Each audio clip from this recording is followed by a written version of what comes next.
Distinguished guests, ladies and gentlemen, first I would like to recognize the traditional owners of the land we stand on. We are thrilled by the turnout this morning with a large group of distinguished guests, and I hope I get them all right. I think a few may still be trapped in traffic or somewhere, but we'll get started. First, Mayor Dr. Michelle Byrne of the Hillshire Council, the Right Worshipful Lord Mayor Bob Dwyer of the City of Parramatta, Mr. Brian Cartwright, representing Mayor Karen McEwen, OAM of the Penrith City Council, Councilor Sarah Richards, representing Mayor Patrick Connolly of Hawkesbury City Council, Councilor Kathy Collins, representing Tony Bleetzel, OAM of Blacktown City Council, Mr. Mark Taylor, MP, member for Seven Hills, representing the Minister for Veteran and Defense Affairs Personnel, Ms. Robin Preston, I haven't seen Robin yet, MP from member of Hawkesbury, Mr. Kevin Connolly, MP, member from Riverston, Ms. Julia Finn, MP, member for Marylands, Dr. Hugh McDermott, MP, member for Prospect, the Honorable Alex Hawk, MP, Minister for Immigration, Citizenship, Migrant Services, and Multicultural Affairs, and the member for Mitchell. That's a mouthful. Ms. Susan Templeman, member for Macquarie. Ms. Durga Owen, representing Ms. Julie Owens, MP, member for Parramatta. Group Captain Michael Jansen from Air Command. Colonel Steve Brumby from the 8th Brigade. Lieutenant Colonel Andrew White of the 1st of the 15th Lancers. And Major David Poirier of the 5th Engineer Regiment. In addition to these, we have representatives from chambers of commerce throughout Greater Western Sydney. We also have many RSL and service club presidents, as well as many of our district sub-branch presidents. And I express a warm welcome to all of the community leaders who have taken time to attend this morning. Now for a little housekeeping. The exits, the emergency exits are at the end of the room on my left-hand side. The assembly area is out in the parking lot, off the front door, and the toilets are on the side. By way of introduction, I'm Dave Ingram. I served in the United States Air Force for over 20 years. I was rewarded with an assignment to Australia in 1998 to 2001, where I was the commander of the U.S. detachment at Richmond. I was reassigned to the States and returned to Australia in 2003 on retirement. I became a citizen in 2005 and joined the Windsor RSL sub-branch in 2006. Last year, I was elected president of the Far Western Metropolitan Council. Next slide. The Return and Services League is the largest veterans organization in Australia. We strive to attract all veterans who have spent time in the armed services to better their lives and provide dignity, support, and respect for their service and sacrifice. The distinction between returned veterans and service veterans for membership in the RSL was removed in the 1980s. Unfortunately, that was not and is still not well understood by many in the community. Returned veterans were only those members who had served overseas, while service members were those who had not deployed. The importance of service members cannot be overlooked, as they support deployed members and display as much commitment to their roles as those deployed. Every serving or ex-serving member of the ADF or Allied Armed Forces may join the RSL, and we need to get that message out. Our great organization was formed by returning veterans from the Great War with a mission to help each other and help ourselves. This was caused by a lack of support from the government at the time. We must understand the demands of society at that time, with thousands of soldiers returning from Europe and the Spanish flu taking hold in Australia. The government just didn't have enough funds to help. We are the only ex-services organization in the country dedicated to supporting all veterans and their families, regardless of their service. We are a national organization with sub-branches with branches in each state and sub-branches throughout the country. Each state is an individual organization with national as a coordinating body.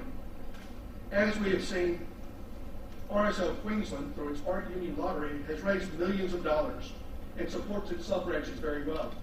New South Wales does not have that type of funding and relies on each sub-branch to be as self-sufficient as it can. Next slide. Well, the RSL clubs of the country developed from RSL sub-branches. All clubs are separate, independent, not-for-profit club corporations which control the entertainment and the services in the clubs. Clubs support the community at large, not just the RSL movement. RSL and ex-service clubs are an important part of our community and do give vital support to our local sub-branches. However, RSL sub-branches have no control over their clubs.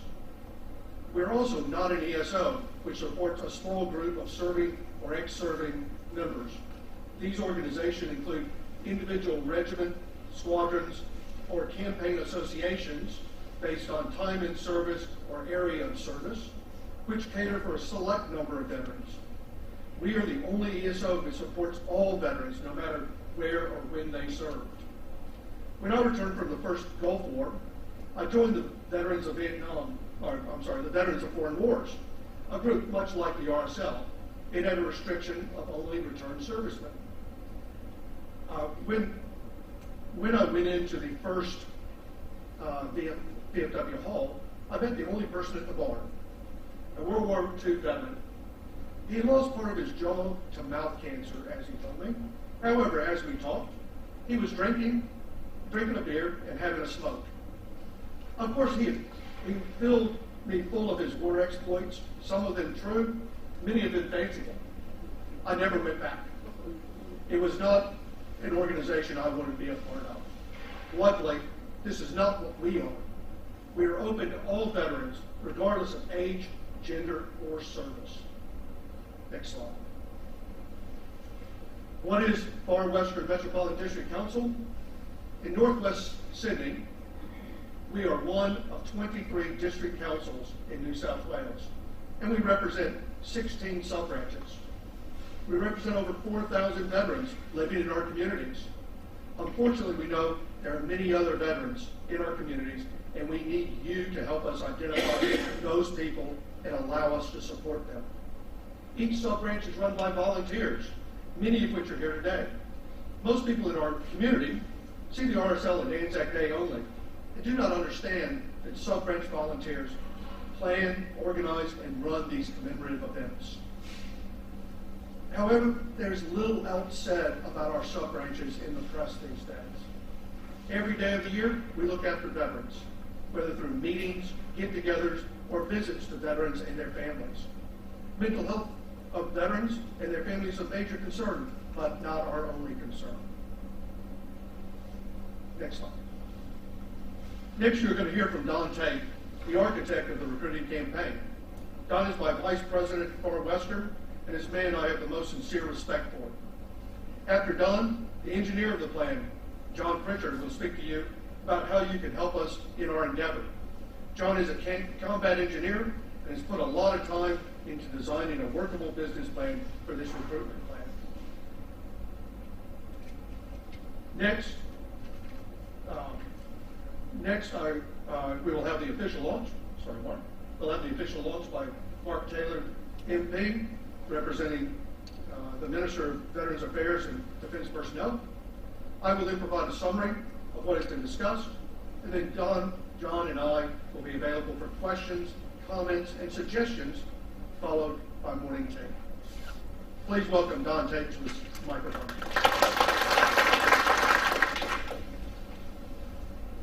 Well, people, it's great to see you here. It's been a long road organising everybody to attend, but without any doubt, it is our requirement that we, as a sub-branches of the Far Western Metropolitan District Council, we make sure we recruit every person that is a veteran in Northwest Sydney. As David said, I'm Don Tate. I served for 36 years, and in that time I had 2 operational deployments, one to Malaya and one to Vietnam. My last appointment in the Defence Force was the military attaché in the United Kingdom. Since retiring, I've had 25 years with the RSL. And I must say, I've stayed with it because I believe in what it does. I have a good sense of what veterans require and what they need when they either retire or discharge from the Defence Force. And might I say, they need the RSL. We need to recruit those personnel who have not joined us. That is our major priority, and it should be the major priority of RSL New South Wales. In my presentation this morning, I will be addressing the following as listed on the slide.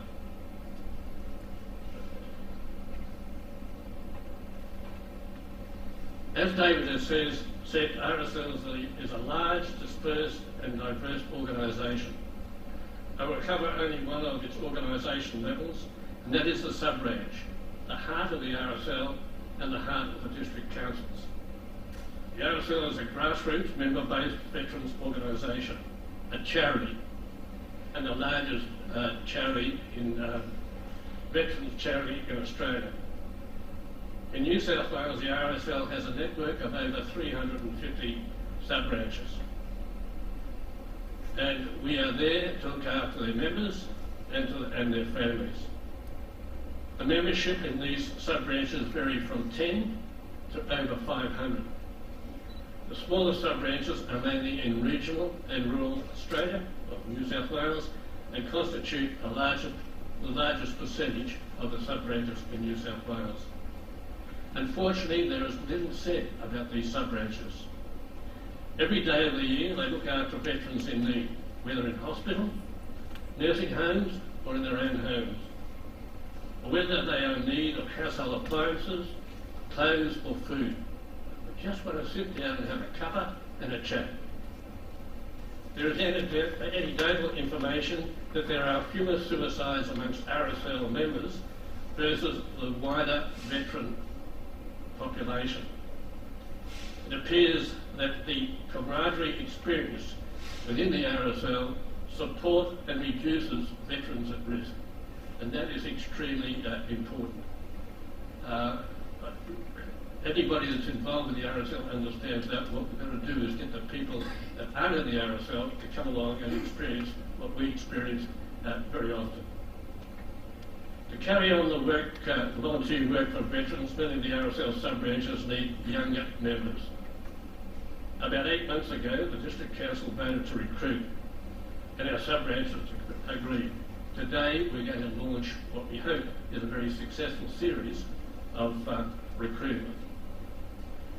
Let me ask the question, why recruit? Well, there are many reasons for doing so, and I'll include a few of them just to make the point. RSL New South Wales is a shadow of what it was years gone by. It now only has 25,000 members. 20 years ago, it had 80,000 members. And then that reduction has come about for any number of reasons, but mainly three. The first is there are fewer remaining World War II and Korea veterans, and that's very understandable. The Vietnam veterans number are declining. There's old guys like me, and we're disappearing. And a relatively small number of Defence Force regular and reserve personnel who retire or discharge join the RSL, and that's what we've got to try to overcome. RSL New South Wales has not formally recruited for the last 25 years. Not formally recruited for 25 years, and we wonder why we're going down. The average age of the RSL New South Wales membership is 78 years of age, so we're really getting old. There is confusion, as David said, over who is entitled to join RSL New South Wales, and this in part came from the redefinition of who is a veteran, resulting in many eligible veterans not being aware that they could join the RSL. The RSL brand is not well known. Contrary to what a lot of people believe within the RSL New South Wales, the brand is not well known. It has relied on getting the brand out through Anzac Day CBD marches and Anzac and other services elsewhere. But otherwise, it has not actively promoted itself. I spent a weekend a few weeks ago driving around a couple of suburbs here in the hills, and I asked about 34 householders Did they know what the RSL was? I think I was absolutely surprised to find only 7 knew what the RSL was. Did they understand who veterans were? They all did. And there was a series of other questions, but it was a wake-up call to me that we've really got to get this brand out and do something with it. RSL New South Wales in an influx of younger members, and I stress younger members, to survive. It must recruit them and promote the RSL brand. So we're going to recruit, and we're going to make sure that the brand gets out there. For what I have just outlined, younger members are vital so that we can continue to support veterans and their families as we do and have done in the past. We are not proposing to recruit families. We're not going to try to get husbands, wives or partners. However, what we propose is supporting families so that they can continue to support family members when they transit from the Defence Force. That is absolutely vital. You might ask why? Well, we know the families that stay together help greatly in limiting veteran mental and health issues. And I've seen that time and time again over the last 25 years. And I experienced it with my own people, from my own regiment, just how vital the family is to keep them together and keep them supporting their members, or their veterans. Who are the younger ex-serving Defence Force members that we need to recruit? It's a good question, because there's not much information that we've got that helps us in our recruiting. What we know is that every year around 1,200 members leave the Defence Force and join an estimate of 200,000 veterans living across New South Wales. 200,000. RSL New South Wales has 25,000. So there's a lot of people out there that should be a part of the RSL, and that's the sort of people we've got to go after. The problem we've got is that's all the information we get that we've got, and we need more. What we do not know is the locations of where these ex-service members discharge and retire to, or the ages of these personnel. This again is a freedom of information problem, and we just have to live with that. But if we can get better information, then it'll make our jobs a lot easier.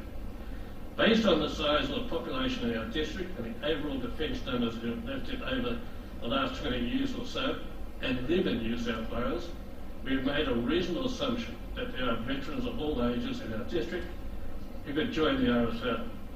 Our recruiting plan will either prove or disprove what I've just said. For the purpose of the recruiting campaign, we have put a conservative figure of between 3,500 and 4,000 personnel who may not have joined the RSL in our district, with a further 100 personnel annually discharging or retiring to our district over the next 5 years. These figures will be reviewed regularly, and when more reliable information becomes available, then we'll reassess the situation. On top of those ex-serving members, there are a considerable number of regulars and reserve members who are serving in the Defence Force units in the district. Some of them are members of sub-branches, but there are too many that are not. Now, some of those people will move in and out. That doesn't matter. If they can join us, then they can join an RSL club, RSL sub-branch, somewhere where they get reposted to. As I've already said, the District Council and sub-branches decided some time ago to recruit. We accepted that we have little information on which to base our recruiting campaign. Nevertheless, we sat down and produced a recruiting business case. Developing it helped us to focus on the tasks ahead, and I'll just highlight some of the salient points that came out of that. The recruiting aim is to recruit Australian Defence Force ex-serving and serving members and ex-serving Allied Defence Force members in the far western Metropolitan District Council area, regardless of overseas service. I stress, regardless of overseas service. And the important aspect is that they are not members of any RSL sub-branch at this stage. Recruiting could not be a one-off campaign. It had to be conducted regularly, so the launch today is for phase 1 only. This phase is being conducted for 2 weeks each month from June to September 2021. Phase 2 will be planned in part during phase 1 and completed following the Phase 1 campaign review in October 2021. We established a recruiting committee, and thanks to all those guys for the hard yards they've put in. Recruiting assets were determined and a low-cost budget developed. And when I say a low-cost budget, it really is low. All the sub-branches have contributed to it. Recruiting tasks were determined and allocated. The sub-branch action plan was developed. I'm not going to go into detail on that because you'll hear a lot from the individuals that will come around over the period from June to September. But what I'll do is I'll cover a couple of matters later in the presentation. Review dates were decided, and there was various annexes that supported the action plan itself. This recruiting plan has served us well in the planning stage, and we will continue to do so as we proceed with our recruiting. It's important that the Far Western Metropolitan District Council, its 16 sub-branches, and their members have ownership of this recruiting campaign, and we've tried to push that all the way along. It's not any one individual, it's not any one sub-branch, it's not the district council, it's everybody that owns this recruiting campaign. This aspect is one of the important criteria for our recruiting. The recruiting stakeholders, sub-branches, are listed there. Amongst these sub-branches, there are 4 that either have small memberships and or memberships whose average age is 80. The larger sub-branches will assist them with their recruiting. All they've got to do is put their hands up and ask, and we'll go and help them. Collectively, the district sub-branches have 4,000 members, or about 16% of RSL New South Wales membership. And through the recruiting campaign, these sub-branches and their members will be promoting the RSL brand across a significant percentage of the Sydney population, as well as recruiting the next generation of younger RSL members for the sub-branches. Why am I stressing younger members? Well, importantly, coming out of defence, when they either retire or discharge, the age group is between 20 and 60. If we can get hold of the 60-year-olds, we've got 20 years buffer on the majority of people that are in RSL New South Wales today. So it's important that we get these people. I've indicated that I would provide more information on the sub-branch recruiting action plan. Each sub-branch is recruiting for all sub-branches in the district as well as itself. So everybody is helping everybody. The all-in-one core approach is what soldiers, sailors and Air Force personnel are trained to do in their service lives. We're using this to complement our recruiting, and that is absolutely vital. The recruiting action plan requires that sub-branch members carry out a series of tasks that include seeking community, media and business support to the recruiting campaign. This will be done by small groups of members from each sub-branch, and again, most members have operated this way during their service. It's what we call mates helping mates, and that again is very important to a veteran. A byproduct of our recruiting is the promotion of the RSL brand, and this will be achieved through the contact that our members will have with our communities, and through the recruiting public relations plan, which John Pritchard will talk about more later. This contact will also further enhance the sub-branch's connections with their communities, and that is absolutely vital.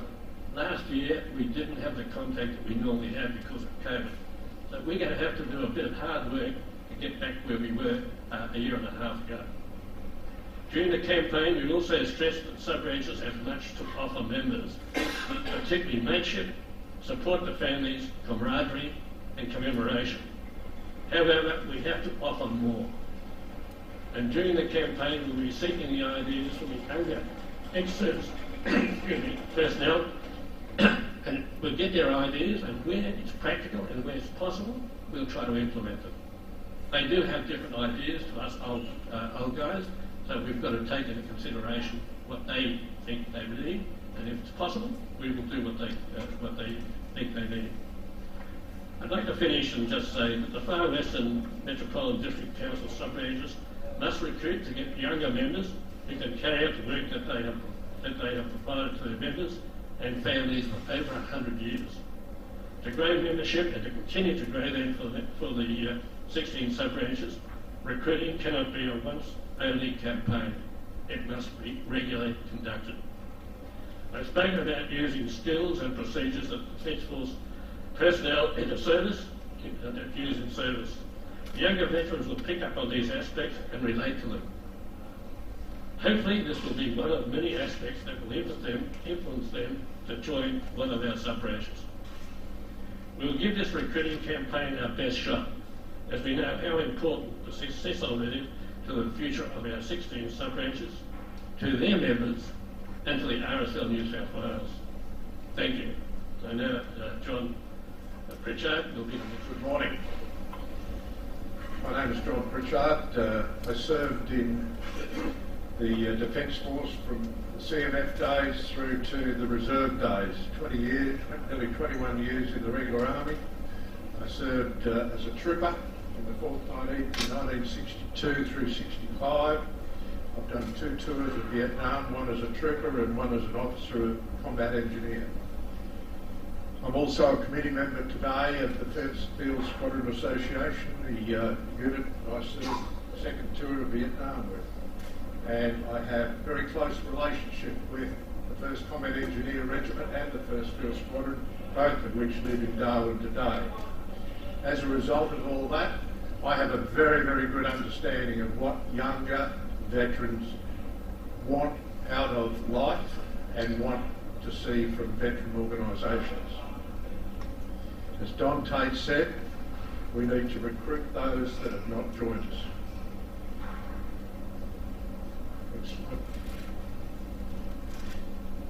In my presentation, I'll be covering the items that you see on the screen in front of you.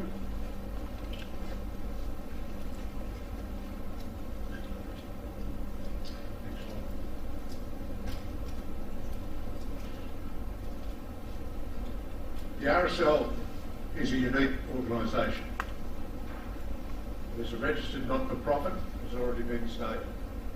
It's been around for 100 years. It was initiated in 1917. There are a dearth of other veteran BSOs out there, all vying to support veterans. But the one defining fact is that the RSL sub-branches live and work in the community they serve and are all-encompassing of all aspects of veterans' needs. That message needs to get out there. We are not a singular organisation that looks after any one particular aspect of a veteran's needs. We cover all veterans' needs. What we need to know, as Don said, where our veterans are. If we can't find the veterans, we can't communicate. And as a result, today I would ask all those here in this room to communicate with your staff to see whether they are veterans, whether they be reservists or members of former regular army or Navy or Air Force. Let them know that the RSL is recruiting. Let them know that we are grassroots. We look after themselves, but more importantly, we look after the veterans and their families. The positive aspect of you doing this is that not only are you assisting us to develop the RSL brand, but you're also promoting your own businesses, your own organisation as veteran friendly.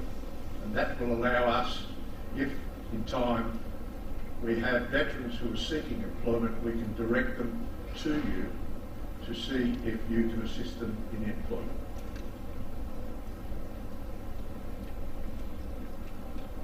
The people we seek, we are looking to the next level of executives within the sub-branches, executives within the district. These are the people that we need to get. These are the people we need to get to ensure a continuity of our service.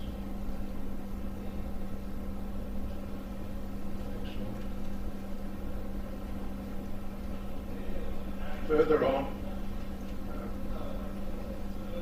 allow us to advertise in newspapers, community newspapers, within your clubs, on your RSL club screens. For those who are here from community radio, allow us to have a weekly spot on community radio where our sub-branch presidents can talk on veterans issues. Shopping centres and community events such as the Hawkesbury Show or the Castle Hill Show. On the ADF and reserve notice boards and in your ordinary rooms. As a part of the sub-branch action plans, they'll be visiting hotels, doctors' offices, dentists and the like, and seeking to place recruiting brochures within those organisations.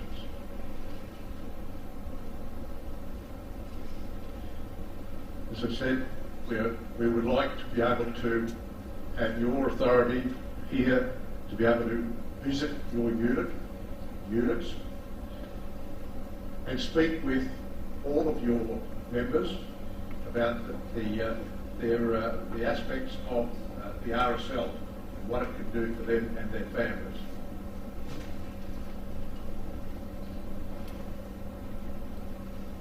One aspect that we have achieved is that we have established, courtesy of our Penrith sub-branch, a four-wheel drive, at the early stages of four-wheel drive. The first day tour was carried out last Sunday under the auspices and guidance of Mr. Pat Callender, who can't be here today due to business reasons. But we are, as a result of that, looking and working on a business case to look at the formation of a Veterans and Families four-wheel drive club. That should have an impact to the younger members, but it's also aimed at younger members and their families and be able to get them out. We also today launch a social media page on Facebook. There will be other experiences on digital media, such as websites, and ultimately, I'm hoping, a YouTube channel, but that will be next year as a part of phase 2, where we can get messages out to all of Sunday.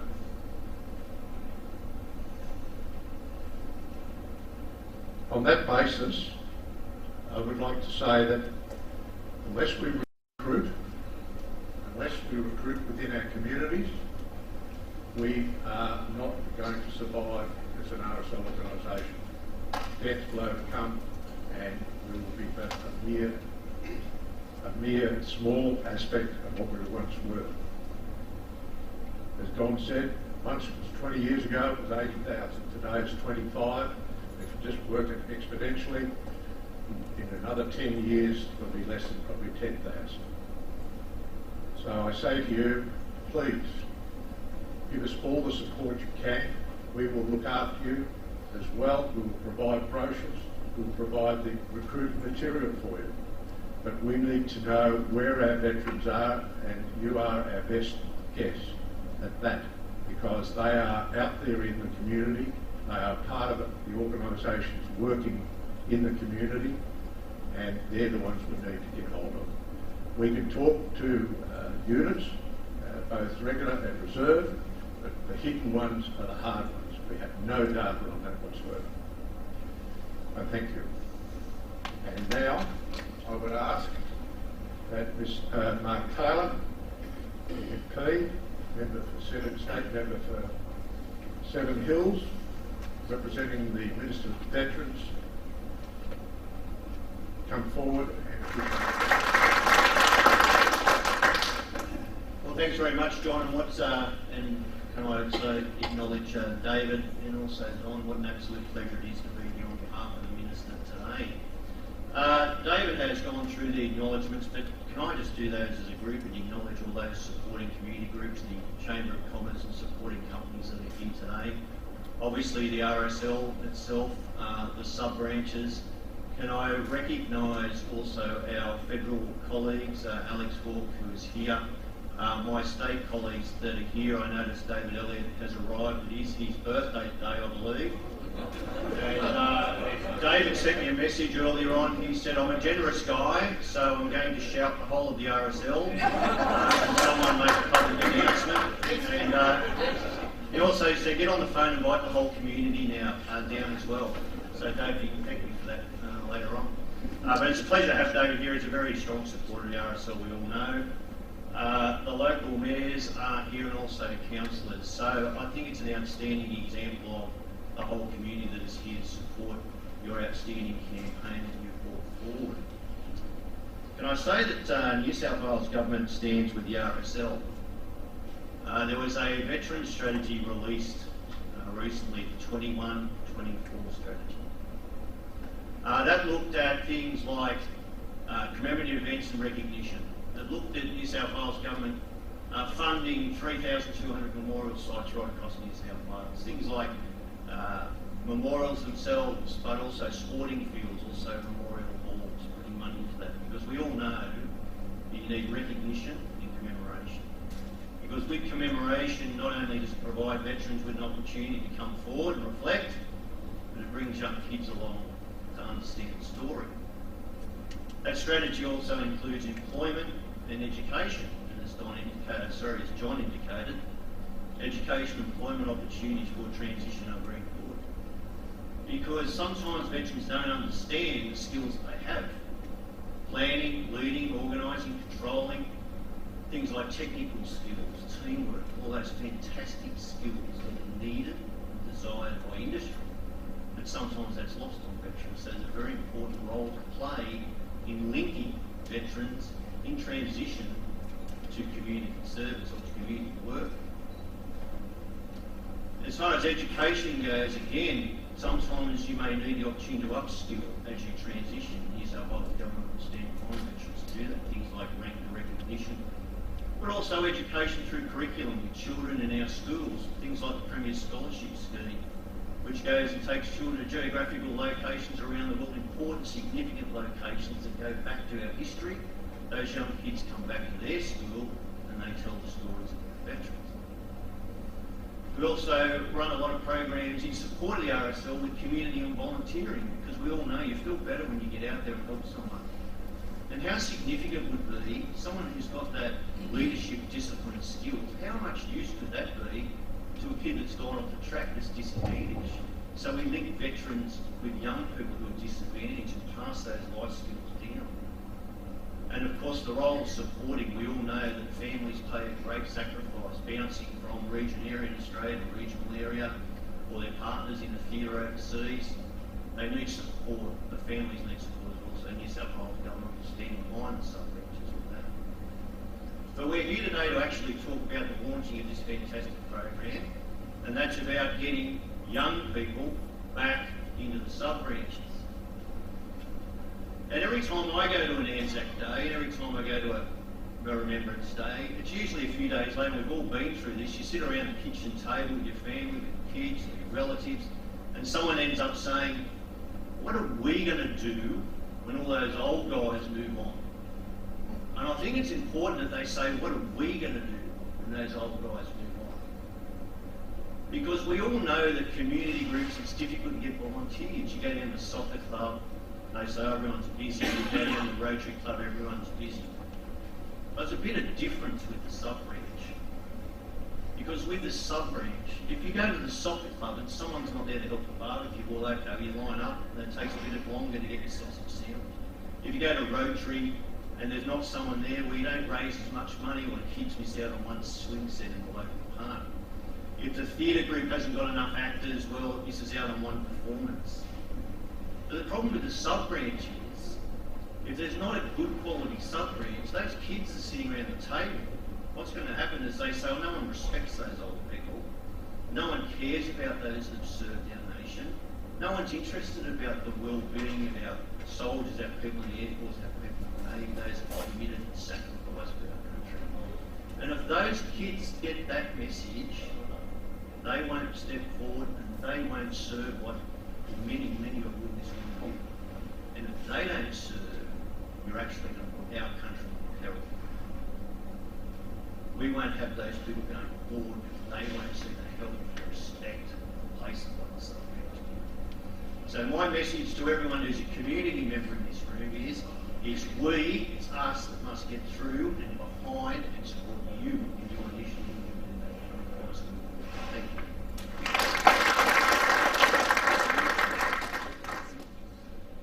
Thank you very much, Mark. That was fantastic. Going on the plan for the state government, we looked at it a couple of weeks ago and thought, what a great initiative. We're trying to tie it into our strategic plan for the state and how the two work together right now. And so that's going to be a fantastic initiative to get moving forward and help all veterans. As you can see, we've been working very hard to put together a recruitment program that will enable us to get the word out to the veterans and the community at large. However, as you see, we need your help. So please, when you go back to your offices and you go back to your communities, think about the veterans around that you know. And just, have a casual conversation. Do you know what the RSL is doing? And maybe they don't. And that's our big fear, is they really don't. And so have that conversation. Don provided you with the reasons for the recruitment plan. Without it, it will wither. And the most successful veterans organization in the country will fail. When our old guys move on, we don't have replacements. Now, and I'm saying that, I'm a younger guy, okay? But I turned 60 this year. So while I'm in the younger crowd of the RSL than most, I'm probably in the lowest 10%. So there's only 10% of our members who are younger than I am. So we've got a real challenge. And we need every member, every veteran who either wants to help, volunteer. Our volunteers are exactly what Mark was saying. We're good at organizing things. We run meetings well. We organize outings. We organize events.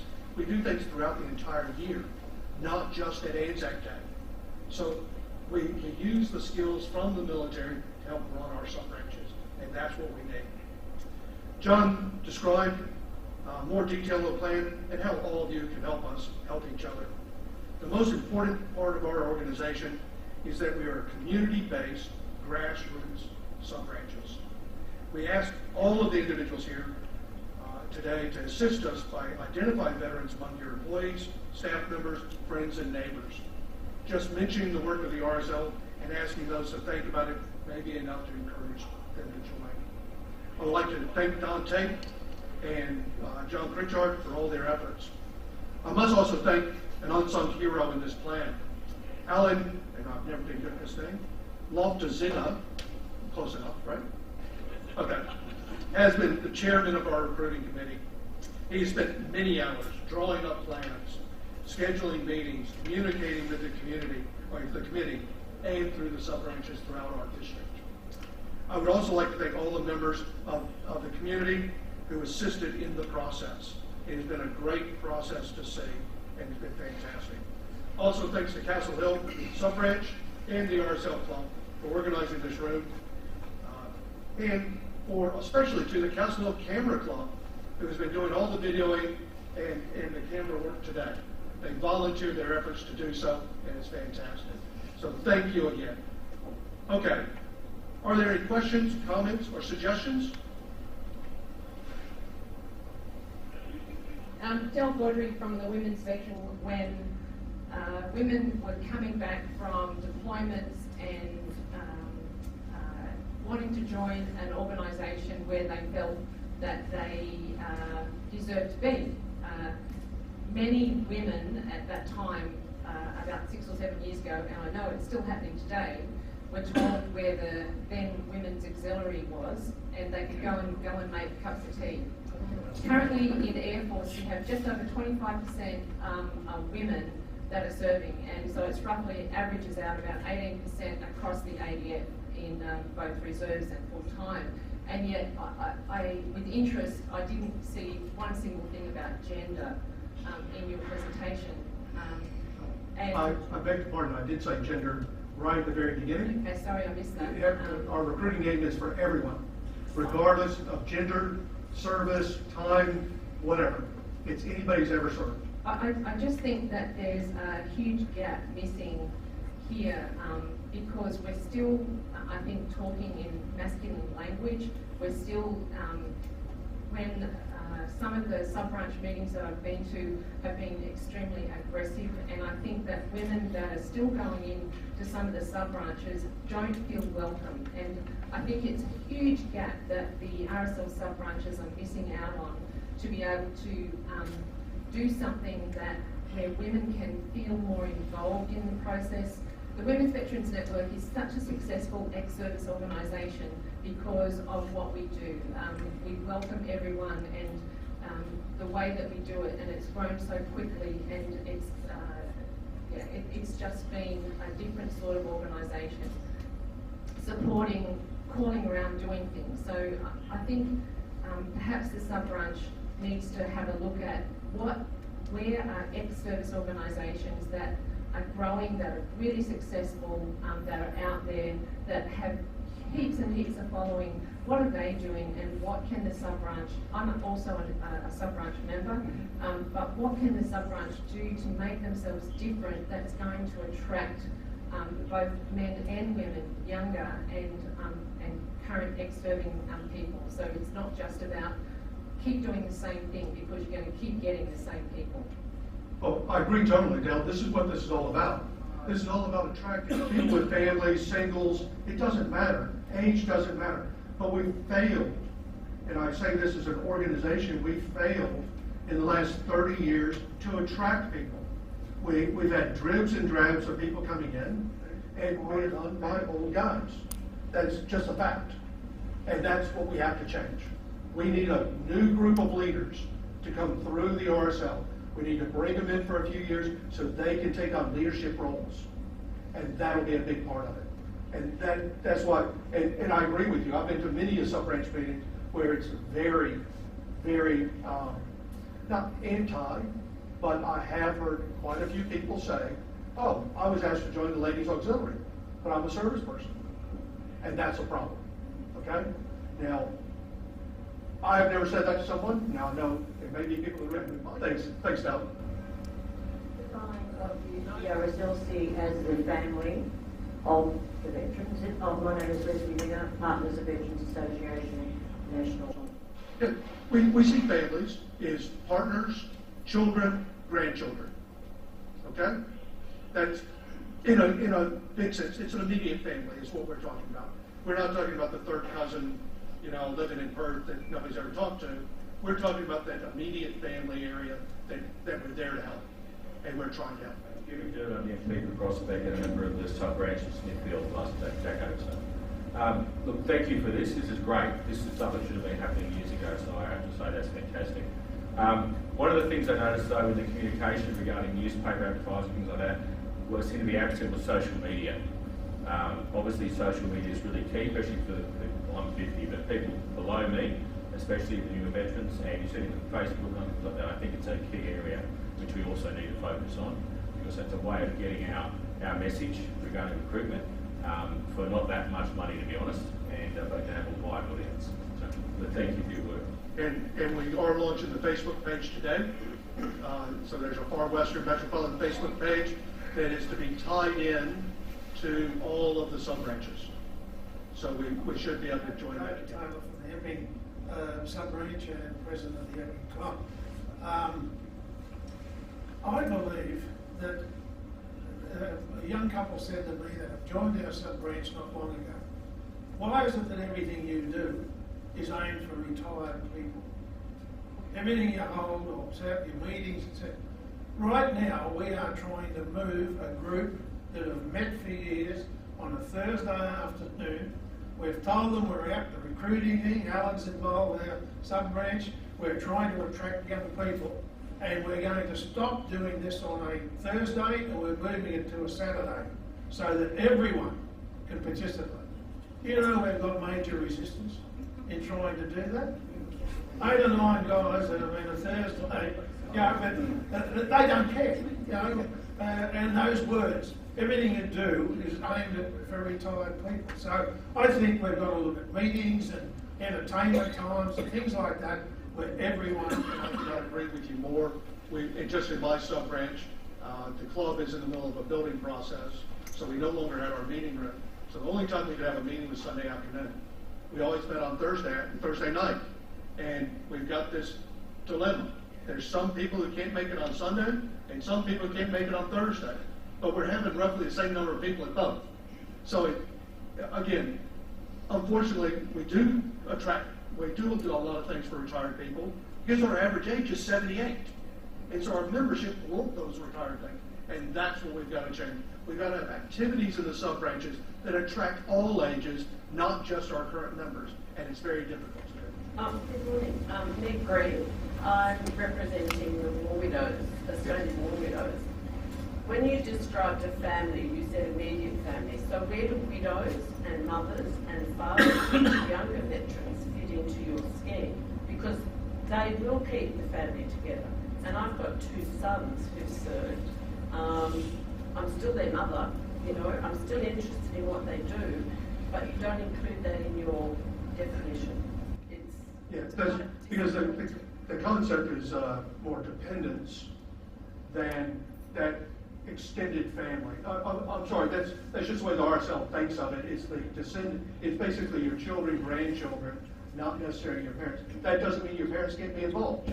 Well, I think the RSL needs to change their view of a family unit, because a family unit is very, very diverse these days. It just doesn't have a partner or a wife, whatever you're allowed to call them these days, and the children. You know, it's more than that. It's bigger than that. And if you don't support the whole family, then you've lost. I agree with you 100%. The challenge is, keep in mind, we're just one district out of a large organization, so we really can't change those definitions because that definition is a part of our charitable purpose. So when we talk helping people, we're talking helping them through our charity. That doesn't mean that parents aren't welcome to come along. They are welcome to come along. Widows of sub-branches, I'll speak for my sub-branch, widows in our sub-branch, we support. Okay? We go to their house, we invite them to functions, we keep them involved. And that's because they're the ones we know. That's right, but when the RSL decided that war widows could become members of sub-branches, it was then actually up to the sub-branch, and a lot of the sub-branches said no. And I was knocked back, so I said, I'll get stuffed, basically. I don't want to join if you don't want, if every sub-branch isn't operating under the same rules and accepting that what the RSL New South Wales had said, then why would you become involved? I agree with you totally. There's no question. I think maybe the state branch told people that they would look into it, but they never changed the rules. Well, I think they did. Yeah, we'll take the point and we'll check it out, but Yeah. I'm pretty sure it's not in our Constitution right now. Excluding a whole group of people who've supported a veteran until their death or whatever, and you're excluding them, and they still want to be involved. Yeah, we'll take it. I'll take that with me to find out exactly what happened with that. But again, That's right. But when the RSL decided that war widows could become members of sub-branches, it was then actually up to the sub-branch. And a lot of the sub-branches said no. And I was knocked back, so I said, I'll get stuffed, basically. I don't want to join if you don't want, if every sub-branch isn't operating under the same rules and accepting that what the RSL New South Wales had said, then why would you become involved? I agree with you totally. There's no question. As a matter of fact, I'm pretty up to date on our Constitution right now, and I don't think war widows even mentioned in it. Okay? And so right now, war widows are not eligible to become a member of a sub-branch. Okay? That's got nothing to do with us. Again, that's a state decision. No, the state said war widows could join the sub-branch. Well, but again, it's not in our membership rules. So, I don't think I think maybe the state branch told people that they would look into it, but they never changed the rules. Well, Yeah, we'll take the point and we'll check it out. But I'm pretty sure it's not in our Constitution right now. excluding a whole group of people who supported a veteran until their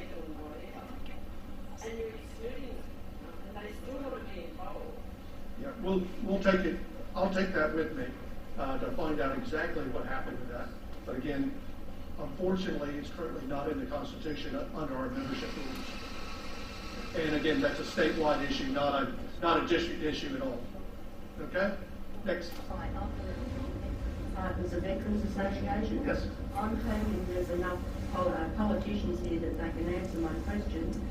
The census coming up it has a box to tick if you're a veteran.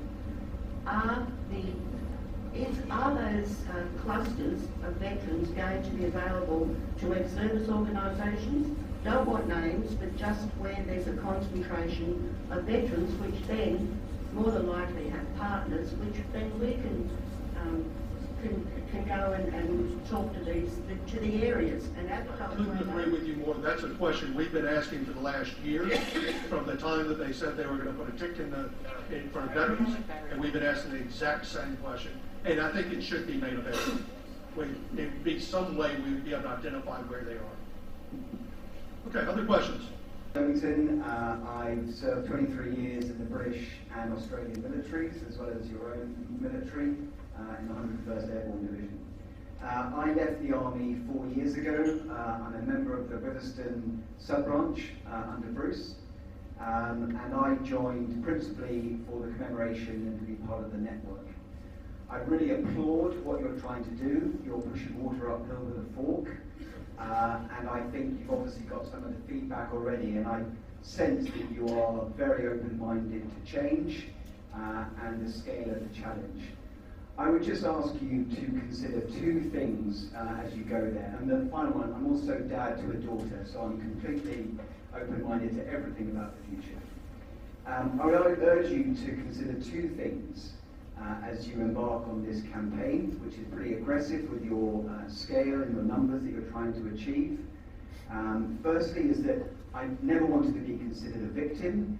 I respect all the help and everything else in terms of the physical or mental support that is out there, but I've never joined the military to be considered a victim in the future, and certainly don't now.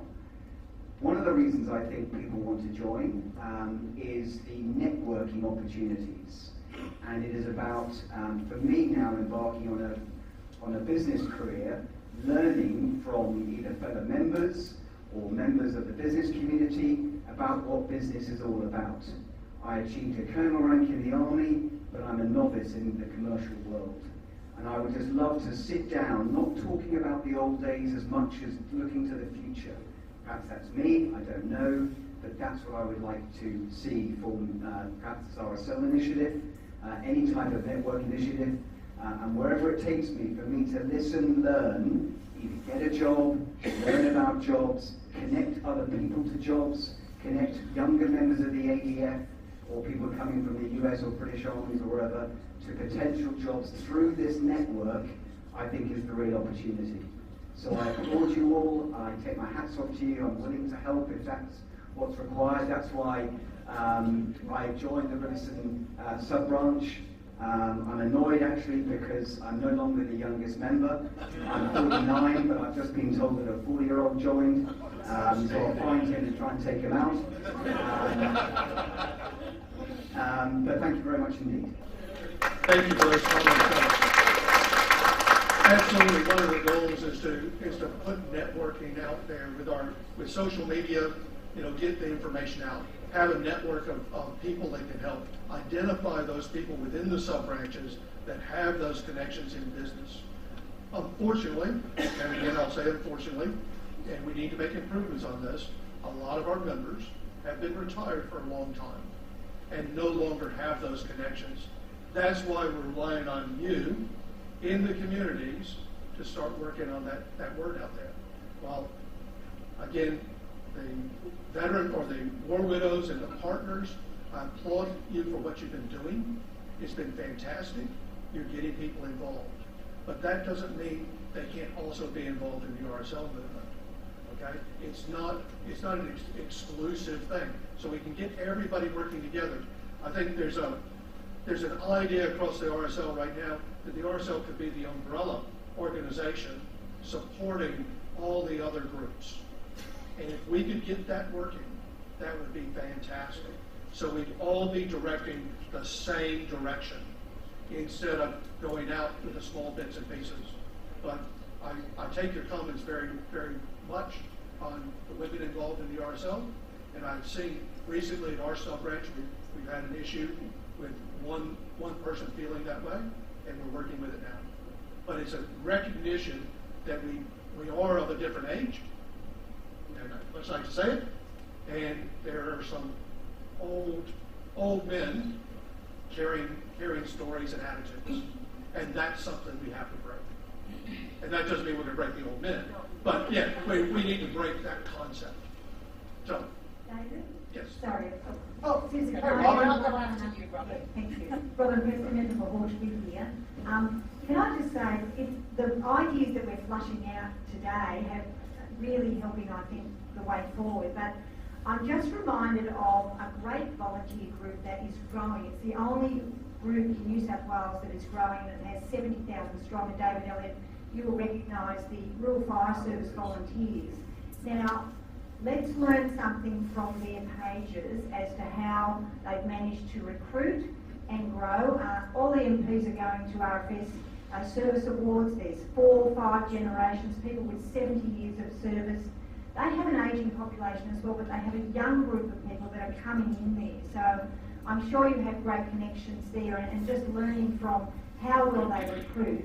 I know you're looking at pulling in our veterans as well, and I'm sure we have a younger generation of people that will want to support our veterans and those that have fallen through the cracks.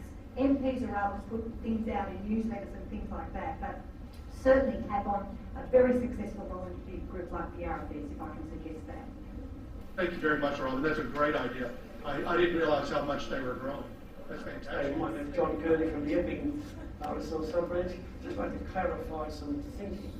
They talked about the family connection. When I go back to the history of the RSL, and I look through my own history of the Epping, it was very much a family event. The veterans and their wives and their families worked as a group. They were very small. Often the wives formed the auxiliary group and did a lot of fundraising. The children were involved in groups, so it was very much a family group. In fact, we have the RSL Youth Club. For that very purpose, it was done for that reason. And another thing I'd like us to clear the air, that we do have facilities for family to be part of the RSL. I remember they introduced the affiliate membership. This is available to anyone who is associated with a service member through the family, but the only trouble is that the affiliate membership is sub-branch specific. That's the trouble here. It's not universally across every sub-branch. The sub-branch has to accept affiliate membership. But the family members can be members of... And through the auxiliary, where the auxiliary now is no longer the ladies' auxiliary, it's the auxiliary, and it's actually a membership category in the RSL. So the auxiliary has recently been extended much more than it was, which it used to be basically wives would come along and make biscuits and whatever else. And now it's everybody in the community can become a part of the auxiliary. It does not have to be a family member. So there is a lot more room in what we're doing. Now this has just changed last year. So these are the type of things we have to get out. Some of these changes. Okay, Susan. Federal member from Macquarie. I'm going to congratulate you on being brave. Because it's been really brave to bring together such a diverse group of people and to really call out for help from them.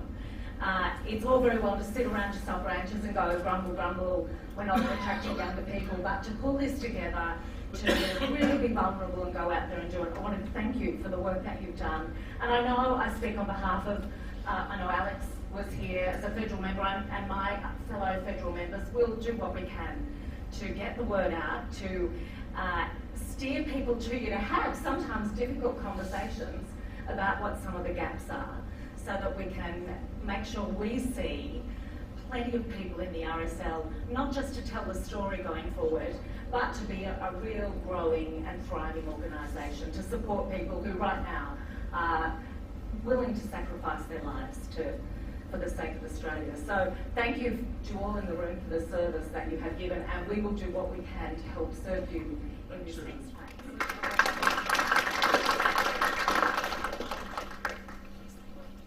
David, Angus Bryant, Fairfield RSL. Just to follow on about the launch, the Far Western Metropolitan is establishing this recruiting campaign. We will then export it to other district councils throughout the state in support of RSL New South Wales in entirety. That is correct, is it not? That is the plan. The idea was this would be the trial. RSL New South Wales has a plan for recruiting in the next couple of years, and we felt it was time to go in and start, and that we would trial a process of doing it and see what things worked and what didn't work, so we would give them guidance on how to make this happen. So, you know, what's the worst that can happen? We could fail. That's the worst. So, and we're willing to take that. But we're hoping the best that's going to happen, we're going to recruit people, we're going to get the word out of all the good work we're trying to do, the amount of people we're trying to help, the amount of families we're trying to help. We're trying to get that word out now, and through this recruitment plan, that's the issue. So, other questions? Yeah, thanks very much. Trevor Oldfield, I'm representing the business community, in particular Blacktown LGA. I just want to touch on what you said before about the connection and networking, and I'm very open as a chamber to helping servicemen, whether they're in their 80s or whether they're in their 50s or whatever it is, male, female, to come along to any of our networking events as my guest. And introduce them to a whole bunch of people, which and would be able to utilise some of the skills that they have. You know, they may have missed their networking opportunities, but they've got a lot of skills that it's a shame if it's wasted. Now, the second thing is that I have an elder son that 8 years in the Air Force, and I have another son who's 10 years in the Navy. Neither of which could give me a reasonable answer on the RSL movement, sub-branch, and so forth. Now, one has left the Air Force. Now, I would suggest that as these kids go into the defence, part of that initial training is awareness of the movement, and if they happen to leave at whatever stage, part of that exit process is further education. And I think that would be a wonderful place to start, so that they can start thinking. And the ones that go in are going to create conversations with the older ones that are in there that are going to retire. So I think that that would be a great opportunity. Thanks, Trevor.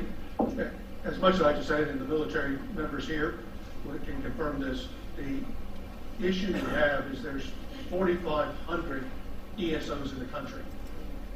And what the government, and rightfully so, is saying they're not going to give priority to any one.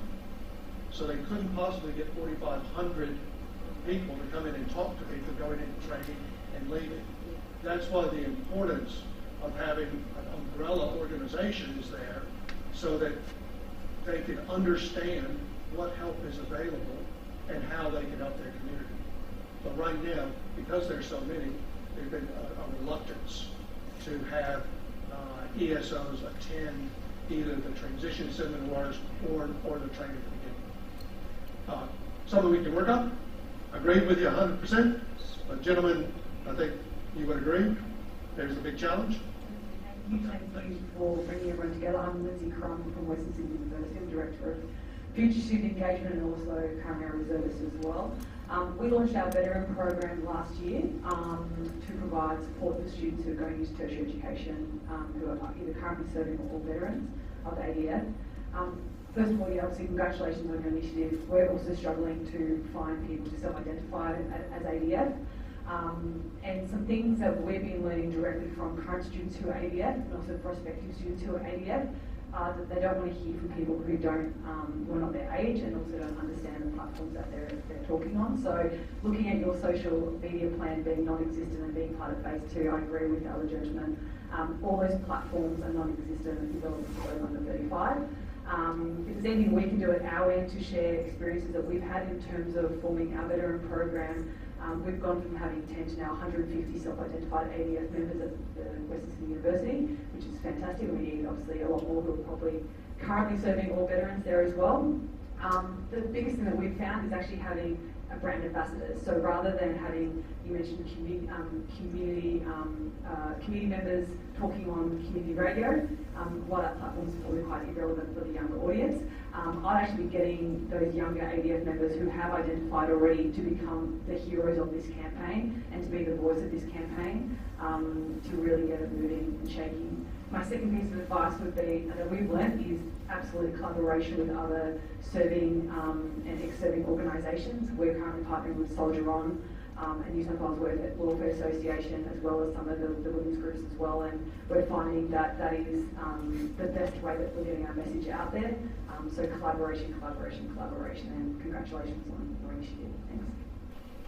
Thank you very much. To take that on board, you're absolutely right. One of the first things I said to our committee was we wanted the younger people, the younger members being out there in the malls. If we're going to go to malls and show off a table like this and have the younger guys there to hand out information and talk to people versus, again, I'm getting old, I'm 60, so I'm a bit old, yeah. And then I look around the room and everybody says, yeah, right, you're not that old, yeah. So. Again, the ADF do hold transition seminars, and I know the last 12 months has been quite difficult, but both Partners of Veterans and War Widows have been asked to participate and have a stall at their transition seminars. So I'm not quite sure why RSL would not have been. Perhaps it was the national that was asked. Maybe it was the state range versus our local. Follow up, yeah, because they do have them in capital cities, so yeah. Thank you. I'm Sarah Richards, a councillor on Hawkesbury City Council, and also a director into RSL with the lovely Dave Ingram as my president. So thank you so much for what you've done here today. It's nice to see you in your sub-branch role rather than just the other role. Now my question is for people like me, kids of veterans. So a proud daughter of a dad who served in Somalia, I've got to think of them all now before I get in trouble forgetting, Iraq, Afghanistan, and East Timor. And I would like to know, a question someone mentioned before, can children of veterans become members of sub-branches? We absolutely can. I think that's a message you need to get out there if you're wanting to recruit younger people. Absolutely. Because as someone who lived my life being dragged from base to base to base, I would love to know that I can honour my dad in that way, even though I haven't chosen to serve. So I think that's something that we need to get out there, and I'm happy to spread that message. And I think that we all should be spreading that message to the kids of veterans. Absolutely. And then, John, you're talking about within the auxiliary or the affiliate? You're talking within the auxiliary or the affiliate? Yep. Yep. But both categories of membership of affiliates and a lot of times the affiliates are those who are not a part of our charitable purpose, but family members always are. So that I would think that'd probably be a good area for our auxiliaries, but it's something we have to look at. Okay? Yep. Oh, the young guys are Thanks for inviting us. My name's Nick, and this is Tim, and we provide health services for veterans all over sort of Western Sydney. We have clinics at Parramatta, Castle Hill, Ingleburn, and we'd like to know how we can help you guys with the recruitment program. We've got about 90% of our patients are veterans, a lot of guys still serving. We'll be waiting outside the door there if you want to talk to us. Excuse me. And sometimes during the treatment they'll give like physio, exercise physiology, psychology, and those sorts of things. Sometimes when a lot of the younger guys do come in, it's a very good opportunity for some of us to talk about, what the sub-branches provide for the younger veterans and those sorts of things as well, and also for families and that, because we do get a lot of the children's and veterans coming in to get treatment as well. So anything that we can do to help you guys with that, as well as provide some treatment for some of the older guys and that sort of thing as well that require it, we'd be more than happy to do that as well. Outstanding. Thank you very much. And we will talk at the morning tea. Let's talk some more about how you can help out and how we can get those guys more involved. If nothing else, helping them with DBA claims that they might have, or some other, if they need some help in the medical side, we could access DBA fairly readily. Jeffrey. Ladies and gentlemen, my name is Jeffrey Brand, and I'm the president of the Windsor District RSL sub-branch, which I'm proud to say David's one of my members. Thank you, David. In relation to the RSL representation at resettlement centre years ago, that was the standard. The RSL was always present, and the RSL always put their case. And I don't know why, somewhere along the line, it seems to have dropped out. There's just one other matter I'd like to clarify, is about affiliate membership. For those people that don't know, affiliate membership was originally brought in or designed to support the failing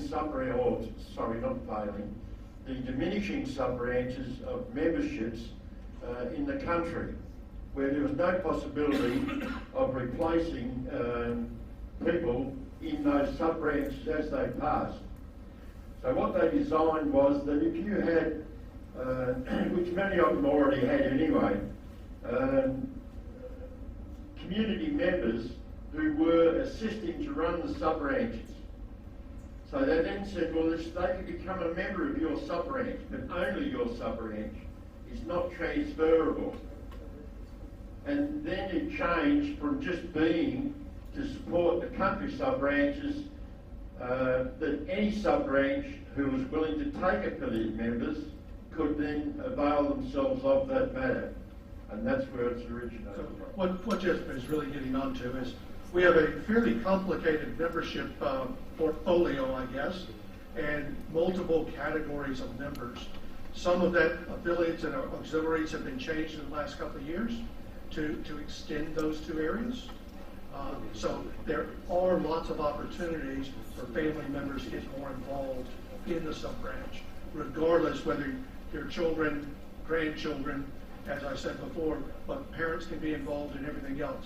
The only distinction is the issue of the charitable purpose of the organization. The family is intended as immediate family, children and grandchildren, spouses. Now, I think we've taken enough questions. One more and we're done. John Wakefield is my name. I'm the president of the Blackstone Glenbrook RSL sub-branch. My military service was as a national serviceman in 1959. And then I was going to go to Portsea, but instead I changed my mind and went into police. But that's not what I'm going to talk about. What I would like to know is what projects that the RSL has that we can put out there so that members of our sub-branches can take part in this project, which will also attract other people to join. Now, I wear many hats in the community. I'm also a Rotarian and some 30 years, past district governor, Australian chairman of the Rotary Youth Exchange, and I was the world chairman of the Rotary Youth Exchange, and we work around projects. Because I have heard where people have asked to join a sub-branch in the mountains, and then they say, well, what projects do you do? Oh, we have a meeting once a month, and we have a couple of years afterwards, which our project, our group does. Oh, no, we don't want to, no, I'm not interested in joining, you don't do anything that I want to do. So is there something that we can put out there to attempt to attract more people? Well, what we're trying to do, and again, I don't want to go too deep into it, get in the role of planning events, get in the role of doing all the things the sub-branches do. Now, some sub-branches are much more active than your sub-branch and do have programs.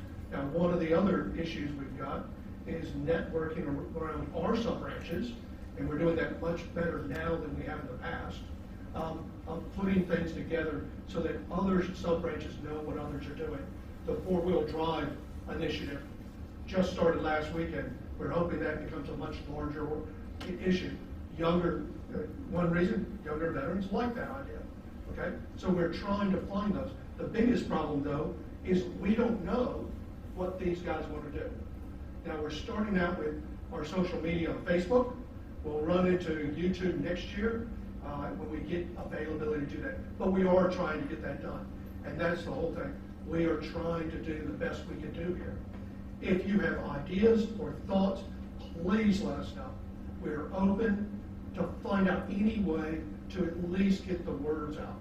We do not want it to be where veterans can't even explain to their own children what the RSL is. And Jeff brought up the issue. 30 years ago, RSL was involved in transition for veterans. Well, my best recollection is that we ended up saying, oh, people just walk in the door. And we're in our position now because we're assuming people are going to walk in the door without going out and finding these people. So that's what we're trying to do now. And I really appreciate your support in this. One of the areas that it's very influential in terms of, I suppose, the younger people, but I certainly use them. And one of the things that I've been doing is utilising the groups that I'm involved with and getting the word out there that what we're doing, the four-wheel drive, the fact that the definition of the veteran, and that sort of thing. So if anybody can utilise their Facebook, please do so. But if you need some information or direction in terms of what you need to put out there, I'm happy to put it together for you and send it. I'm happy to pass out my card so that you can keep in contact with me. If there are no further questions or comments, why don't we move into morning tea? Thank you very much for your attendance.